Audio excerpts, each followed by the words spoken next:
આજે વહેલી સવારે ઓપરેશન સિંદૂર હેઠળ ભારતીય વાયુસેનાએ પાકિસ્તાનમાં 9 આતંકવાદી ઠેકાણાઓ પર એર સ્ટ્રાઇક કરી હતી, જેમાં 100થી પણ વધુ આતંકવાદી માર્યા ગયા હોવાનું જાણવા મળી રહ્યું છે। ત્યારે આ હુમલાની માહિતી ભારતીય સેનાએ એક પ્રેસ કોન્ફરન્સમાં આપી હતી। આ પ્રેસ કોન્ફરન્સમાં ભારતીય સેનાની 2 મહિલા લશ્કરી અધિકારીઓ હાજર રહ્યા હતા, જેમાં એક કર્નલ સોફિયા કુરેશી હતા, જેઓ ગુજરાતના વડોદરાના વતની છે।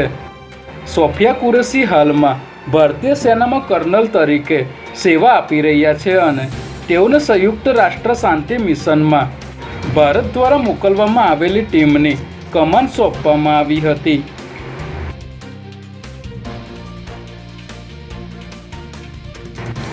અમદાવાદના નરેન્દ્ર મોદી સ્ટેડિયમને બોમ્બથી ઉડાવી દેવાની ધમકીભર્યો ઈમેલ મળ્યો છે, જેમાં પાકિસ્તાનના નામથી જીસીએને મળેલા ઈમેલમાં નરેન્દ્ર મોદી સ્ટેડિયમને બ્લાસ્ટ કરી ઉડાવી દેવાની ધમકી આપવામાં આવી છે। ત્યારે આ અંગેની જાણ અમદાવાદ પોલીસને કરવામાં આવી હતી, જે બાદ અમદાવાદ પોલીસના ઉચ્ચ અધિકારીઓની ટીમ અને બોમ્બ સ્ક્વોડ દ્વારા સ્ટેડિયમમાં ચેકિંગ હાથ ધરવામાં આવ્યું હતું।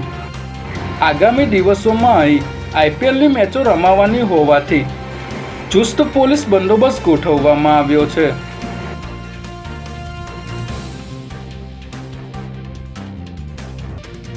હાલ ભારત અને પાકિસ્તાન વચ્ચે તણાવભરી સ્થિતિને લઈને ગુજરાતના 18 જિલ્લાઓમાં આજે સાંજે 4થી 8 વાગ્યા દરમિયાન મોક ડ્રીલ યોજવામાં આવશે, જેને પગલે તમામ જિલ્લાઓમાં સાયરન વગાડીને મોક ડ્રીલનો પ્રારંભ કરવામાં આવ્યો છે।